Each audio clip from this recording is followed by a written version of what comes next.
Hello and welcome to the Keep It Local Maine podcast, where we tell the stories of local business owners and Maine residents and learn more about what they do, who and what inspires them, their challenges, successes, and more. My name is Todd Regalinski. And I am Kimberly Regalinski. And we are the publishers of Keep It Local Maine, a local magazine that helps showcase local businesses to the people in and around their communities.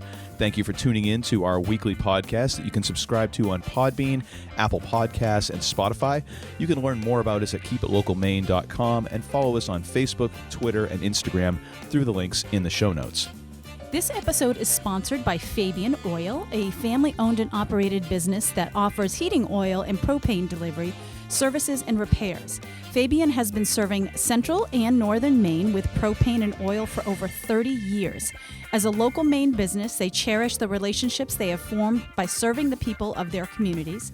In 2019, Fabian entered the southern Maine region with a heating oil acquisition, and they have recently brought propane to the market. They are aggressive and would love to be your supplier. Give them a call at 207-793-2044 or visit fabianoil.com. In this episode, we'll be talking with Kim LaBrecque from College Solutions. College Solutions is a second-generation family business helping students identify colleges that are the perfect fit academically, socially, and financially. They have guided over 10,000 families through their college search since 1995. Their streamlined admissions process helps students choose the right schools for the right reasons. They keep the process fun, realistic, and maintain peace at the dinner table. Welcome to the show, Kim. We're so glad that you're here with us today. Welcome. Good morning. Good morning. Someone's way happier and way more awake than we are. I know, I'm still working on my third cup of coffee here. Well, yeah. You have to remember, I still have a 3-year-old and a 7-year-old, so I've probably been up for a greater period of time than you have at this juncture.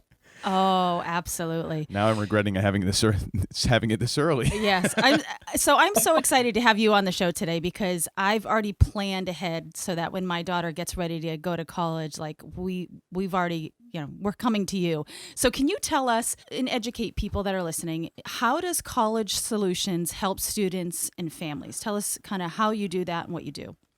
Yes. So our role is effectively to help students eliminate 80 or 90% of schools that truthfully wouldn't be a good fit for them. So the foundation of our practice, so to speak, is to position kids in front of schools that are going to be excellent fits for them, not just academically, but also socially. So, we have found over the last 35 years, actually, when my parents were a second generation local business, when my parents started our business, that consistently, despite the changing landscape of college admission and financial aid, we have consistently found that the core of what we do has remained the same.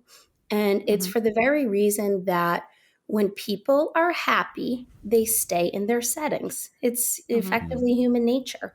So in high school, kids are thrown in with the masses. What they get is what they get. And in college, some schools are more preppy, more artsy.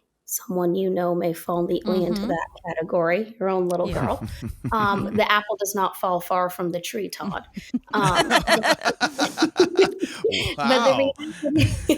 the reality of it is that, there are different types of colleges that exist. And what is one person's medicine is another's poison. So we have been effective in helping families identify schools that are going to be tremendous fits for their kids socially. And of course, academically, and a large byproduct of what we do is make sure that kids don't graduate with $200,000 in debt that they didn't have to have, but also that they're propelled into life in such a way that these colleges are preparing them for graduate school, law school, medical school, their first job, whatever that next logical step may be for them.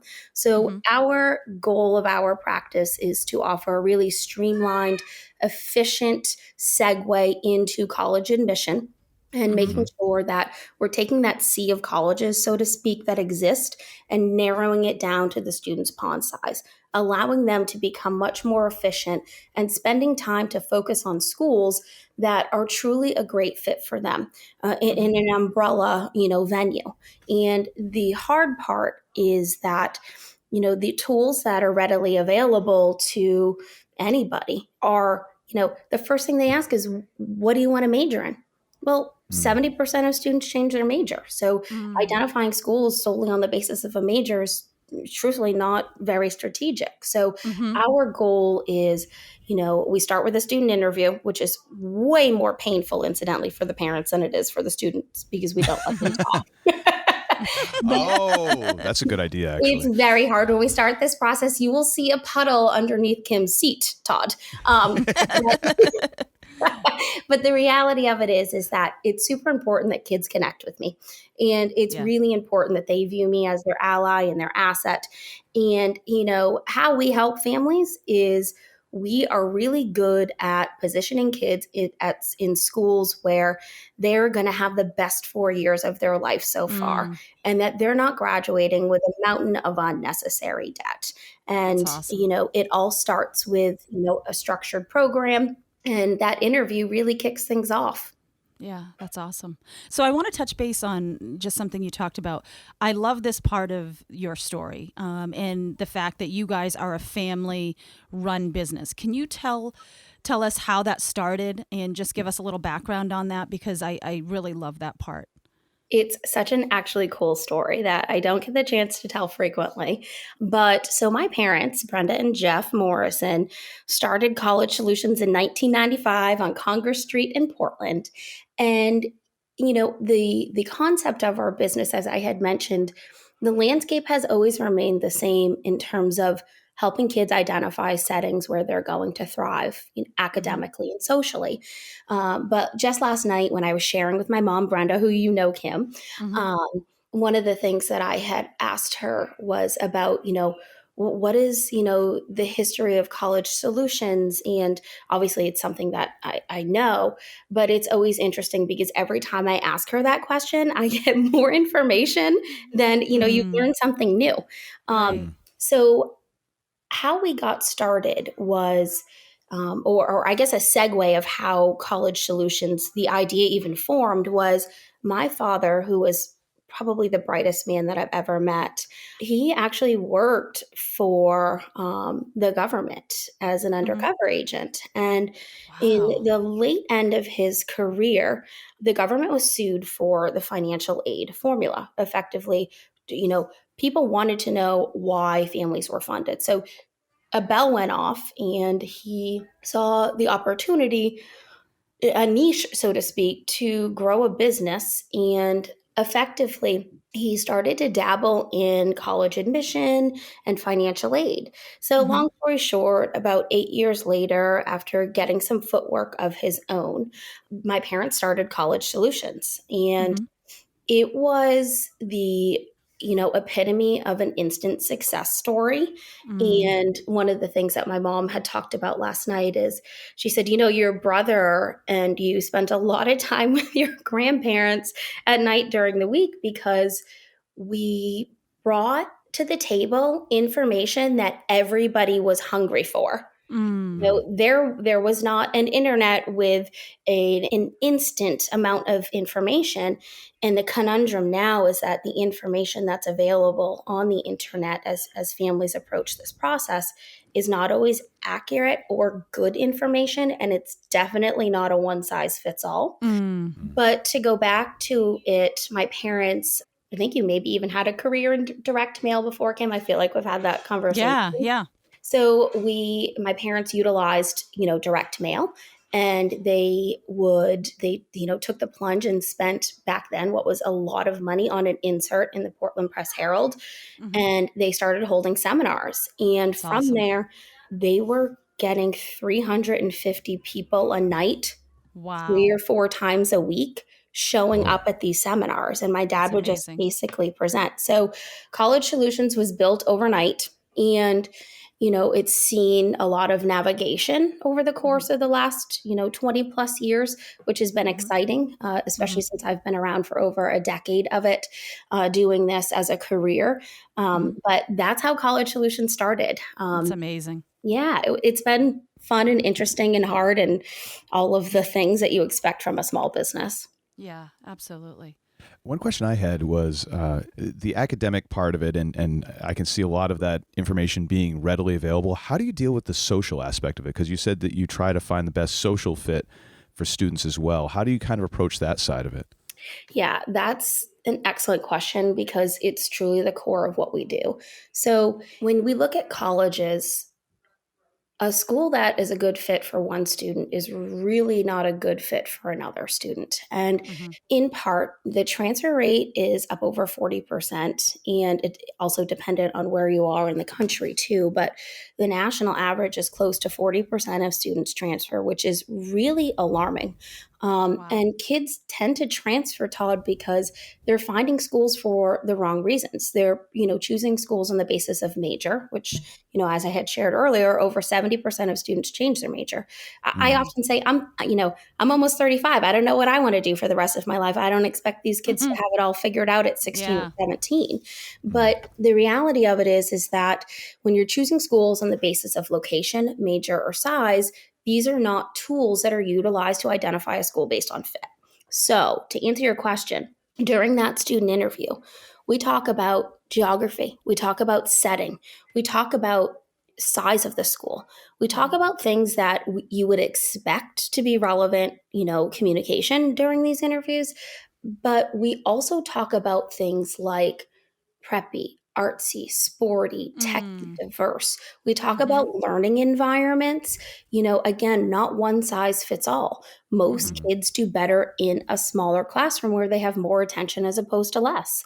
Many students thrive in settings that are going to be not one that they're used to or acclimated to, but when they can have a discussion-based classroom and they absorb more information and they're not leaving and relying on things like YouTube to self-teach. These are all really important parts of the equation, so to speak.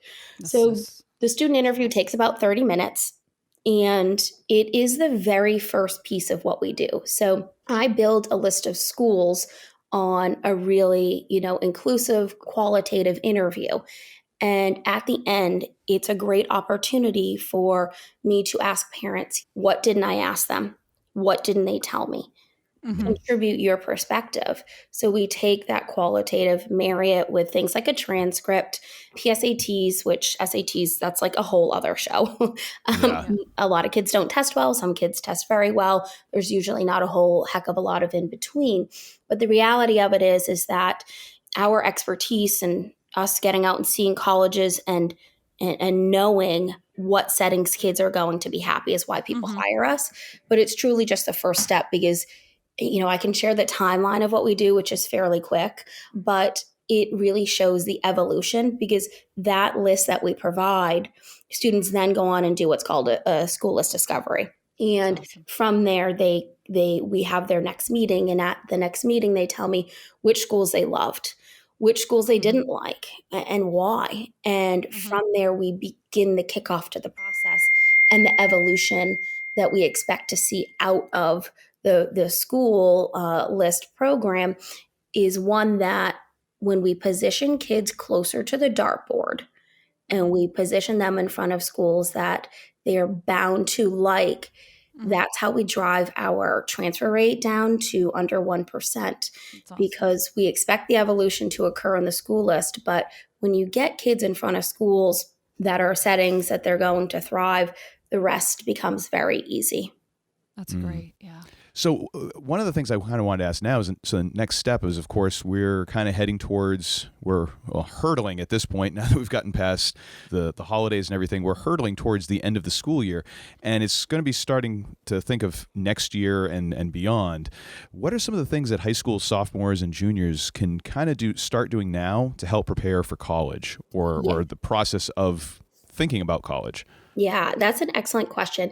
I'd almost like to tackle your question, Todd, by sharing the timeline of what we do, because what it does is through that timeline, I think it's super effective for families listening in or preparing for future years. What are the steps ahead of me? Sometimes when I share this timeline, it's like you can feel the jaw drop through the phone because parents are like, wow, I didn't realize that there was so much to this. But, our program is structured in such a way that it keeps us all accountable and it allows the evolution of the school list to evolve.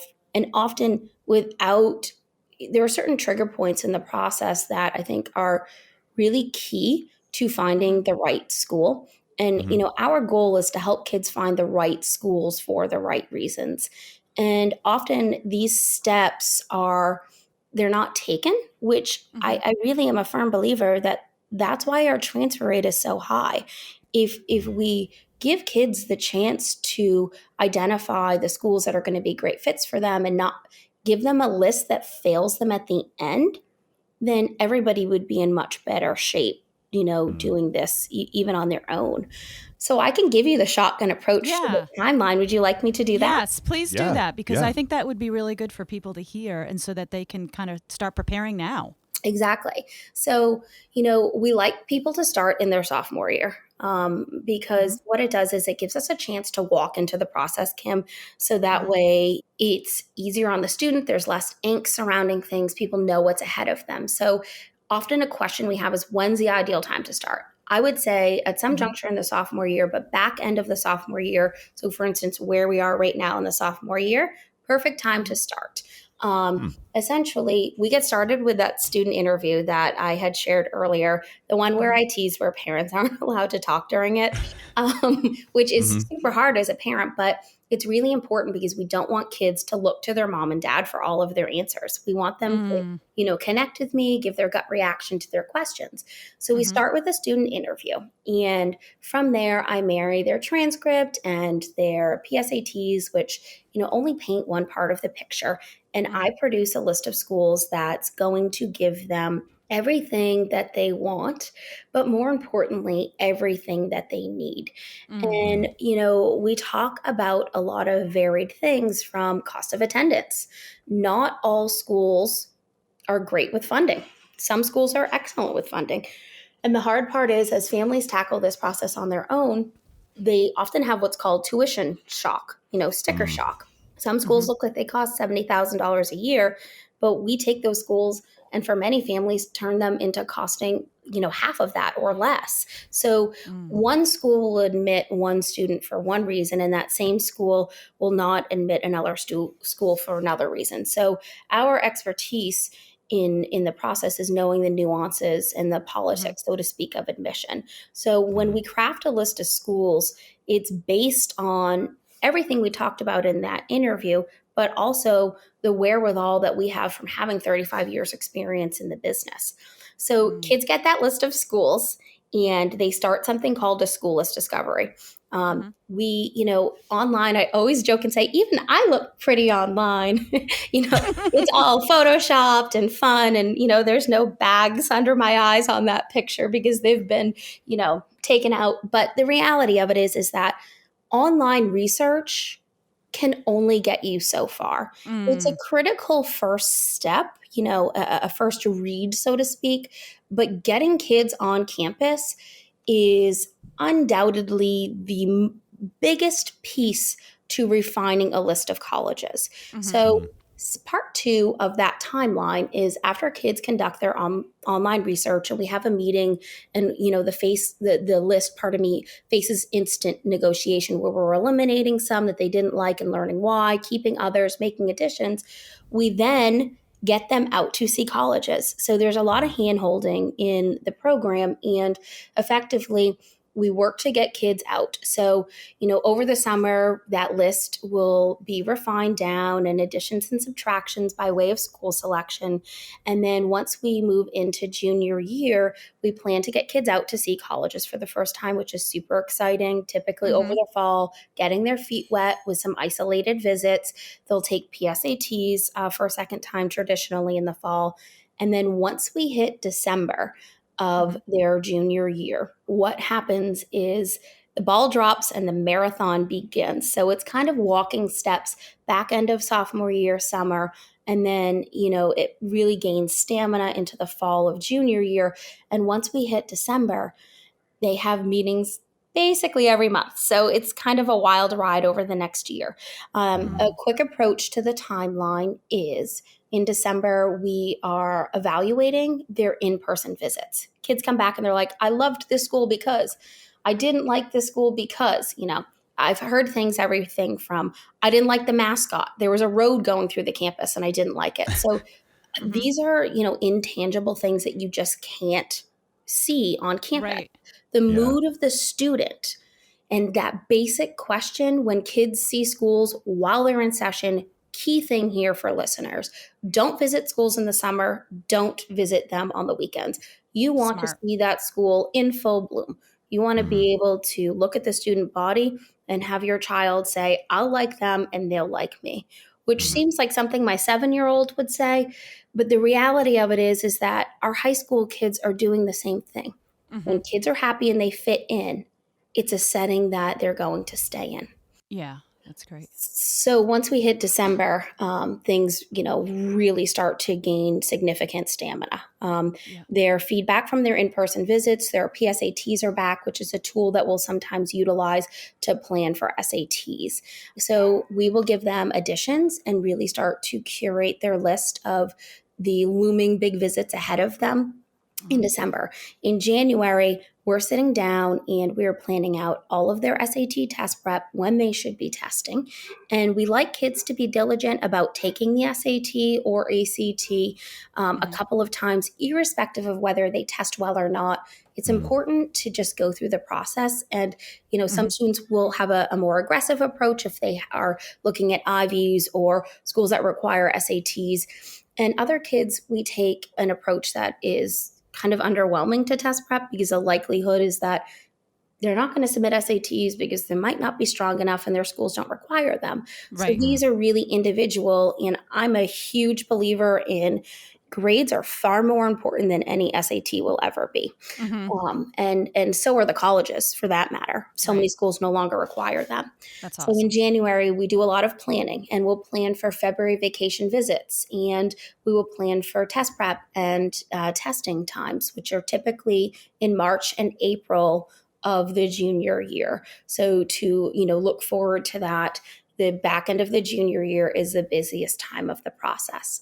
Kids get out over February break. They see their schools. We get back together in March for another meeting, and they tell me what they liked and didn't like about February visits. And from there, we plan April vacation visits. So big tip for listeners: do not plan travel over February and April break of your junior year. It's critical to get kids out and see colleges while they're in session, and these prove to be tremendous times to do so. Once we hit May of the junior year, we have their final list of schools solidified, which is super exciting. They've gone through the process in such a way that their school list is refined. We're all confident the student has safety, reasonable, reach schools on the list. Cost of attendance is something that we have continuous conversations about. And, some families are saying, look, we don't even want to have a conversation about money. We can fully fund the education. We're okay paying $75,000 a year. Other families are saying, whoa, actually, the cost of attendance is the most important thing. And I would say that, many of our families are somewhere in the middle, where they're looking for the best value. They want the best fit at the best price. And I think it's important to share that our average client saves over $35,000 a year in money that never need be repaid. And half of our clients don't qualify for need-based aid. So once we hit May, testing's done, school list is done. In June, we have something called a Common App Boot Camp, which is 2 hours to kick off the student's summer. It won't be the highlight 2 hours of their summer, but we get the damn thing done. And then we move into July. And at that juncture, they are writing their college essay, and we're helping to make sure that it's quality, that it's well edited, and most importantly, that it's authentic to them. That's awesome. August, they get the month off, because let's face it, it's the only nice month of the year in Maine. Yeah. And then September and October are meetings that are devoted solely to application submissions, where there's a lot of hand-holding and so much strategy involved in admission that is often overlooked. So basically, from December through November of the junior year, and December of junior year through November of the senior year, it's kind of a marathon. Kids get through the holidays, and then we hit this point, end of winter, beginning of spring. So typically March is when we're getting together with families to have what's called a comparison meeting. And then at that juncture, we're evaluating cost of attendance. Where are you going to be happy? Making a really calculated decision, I think, is something that it's huge. encourage families to do. And don't pick a school based on least cost. Don't pick a school based on, a major, because we know that that's likely to change. And I think what's really important for listeners is that people often do things backwards. And when you put the school selection first and you work to identify a list of schools that's not going to fail you at the end, too many reaches, too many safeties, schools that aren't good with funding, those are pitfalls to the process. Yeah. Yeah. So this is huge, because just, listening to all this, it's like they need to start the process their sophomore year. And that process needs to happen starting with the sophomore year to get to where they need to be. Yeah. So working from home in a pandemic, can you hear my dog? Yes. Hello. Totally okay. That's a whole other show. Totally okay. Work from home with a 3-year-old, 7-year-old, and a dog It's that barks organic. at UPS, because we do not go into stores. So It's all good. Oh my goodness. So what is your favorite part of working with students and families through this whole process? That's a good question, Todd. And I feel like it's a really difficult answer. But I would say that every emotion is evoked possible in this process because of the timeline that I just shared with you. We deal with people's children and their money, which are like the two, people protect those things. And we often joke that, of course, we're remote at this juncture, but the tissues in our office are not for cold season. They are for everybody to use, because tears are a thing. And part of how we get our transfer rate so low is because we're having all the hard conversations, and they really need to happen up front. But I would say that undoubtedly my favorite part is watching kids grow through the process, because when they start that interview the very first time we meet, who they are 6 months, a year and a half later, just by osmosis of their own personal growth, are two different people. And when the process takes shape and we find the right schools for the right reasons, it's super exciting to watch. And I call them my kids. They and I mean that sincerely. Once I take somebody under my wing, it becomes my prerogative to make sure that we're getting this right, because this is not just some little thing. This is 4 years of their life that we want to get right. And it's the largest investment that a student makes outside of the purchase of a home, typically. Yeah.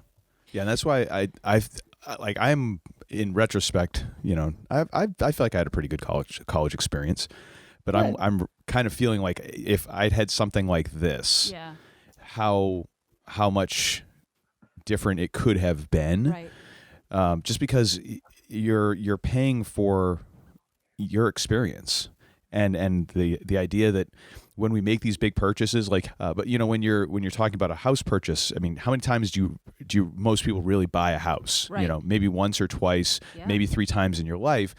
You only make this decision for college. It's a lot of emotion. Once per child, usually. And that's a whole lot to do. I'm doing the ugly cry already thinking about it. And without the experience of going through that process, I can see how it would be. In my case, it's pretty much luck that I wound up at a school that I was pretty happy at, and But then again, I also had all of the things that you're talking about. Like I was undeclared for 2 years, changed major twice. Like all of the stuff that could have gone wrong. I was the example for. Yeah. But this is so valuable. This service that you're offering. And it really is. It's I don't look forward to navigating it on our own, and that's why I'm thankful that there's companies like yours out there that can help in that process. So, but one of the things I wanted to ask him is, how would you say you define success? Ooh, that's a good question. I think that for me personally, and I feel like there's always such a conflict. I'm sure you feel the same way as a business owner, where do you draw the line between personal and professional? And I feel like my professional success stems from my own wherewithal inside internally. Mm-hmm. And bravery, I think, comes to mind. I Mm-hmm. know what it feels like to kind of hit rock bottom and grow from there.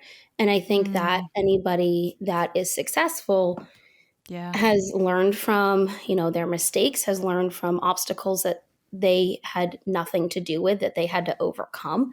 And, when I look at successful people, which sometimes that means just getting up and doing the day, right? Yeah. When everything makes it feel like you don't want to.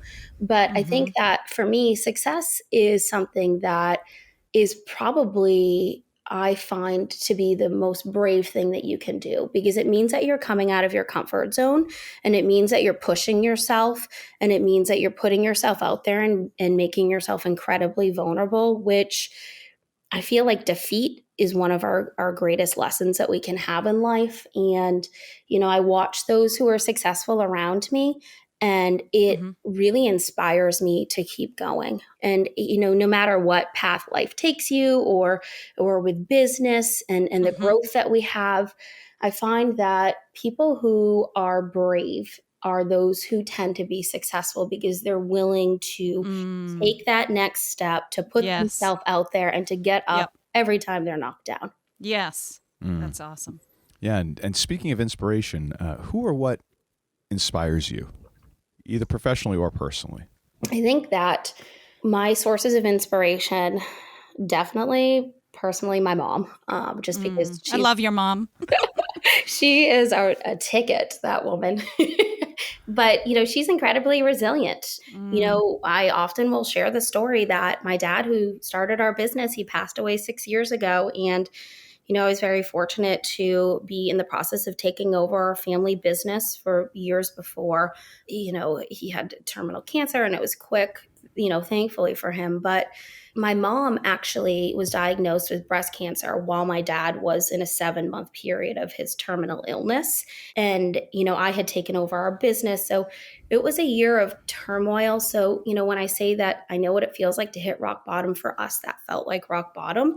And it was really hard to get up every day and run a business that I no longer had the support of my dad from. And my mom was, working to, try to make sure that she beat this, ugly disease on her own. So she's a source of inspiration, because I feel like she remained compassionate to others despite the hardships that we felt like were so dark in our family. And when I wake up and the days are hard and my kids didn't sleep, or I've got a 10-hour day ahead of me, which is super common in my busy seasons. It's like, well, if she could do that, I could do that. And Yeah. so inspiration, definitely my mom, my husband, who, as you know, recently started a business during a pandemic in August of 2020, who's had 2 major spine surgeries in the last year alone, is an inspiration. But, I also feel like I'm inspired by other people's success. So watching small businesses grow is something that I love, and it makes me feel so good inside. Like, sugar mamas, you guys, Oh, Sarah. we love them. I love her and Haley, and watching other small businesses grow is something that inspires me, because I Yes. know how hard that is. Yes. And, there's so much more than meets the eye. And what I love about Keep It Local Maine is that your brand represents so much more than just what people do. So sure, we provide, a solution to a college search, but there's so much more than just that timeline. And there's so much behind the scenes that, you and Todd, live on a daily basis. And Gonna make me cry. well, it's hard. Like, that is, it's so hard. And I think that, they say, I don't know what the percentage is, but a lot of small businesses fail. And Yeah. I honestly think it's because nobody realizes how hard it is Yes. to run a business, and you wear a lot of hats. So when I see other people's success, it like pushes me to keep going, because if they can do it, so can I. Yes. And some people, I think, are envious of success, and I'm your biggest cheerleader always. And I get that from my mom, I think. I love that. But I'm inspired by other people who are getting up every day, doing what they're passionate about, and just making it happen. Yeah. That's amazing. I love that. Yeah. It's so true. So resonates. Yeah, definitely. And thank you for sharing your story, because I think that's going to be inspirational for a lot of other people, and not just informational for students and families, which this has been. This is a ton of great information, but I think your story is very inspirational. Thank you for sharing that, and thank you for taking time out of your day to talk with us and to share, and especially thank you for your very kind words for us. It started getting a little dusty here in our office. My hay fever started acting up a little bit. I don't know what happened there. But it's encouraging, other business owners listening to this, they get it. You get it. You know how hard it is, and just to keep going. So thank you for sharing that. That was great. Thank you for the opportunity. Yeah, and we'll be sure to post all of your the link to College Solutions, as well as phone number, social media. All of that will be in the show notes. So definitely, if you have a student who is getting into high school here, now is the time to start thinking about this. The process, people. Don't wait. Don't wait. Let the fun begin. Yes. Yeah. Well, and it is fun, by the way. The process is so fun. I am a fan of, keeping things light, being realistic, but also life is way you gotta too have short. fun. Yes. Yeah. You gotta have fun. So definitely give Kim a call. Yes. And again, thank you so much for taking time out today, and have a great rest of your day. And we wish you tremendous success going forward. Yes, absolutely. Thank you so much, Kim. Thank you, guys. You're the best. Thank you again to our sponsor, Fabian Oil. Be sure to contact them for all your propane and heating oil needs using the information in the show notes. And thank you for listening.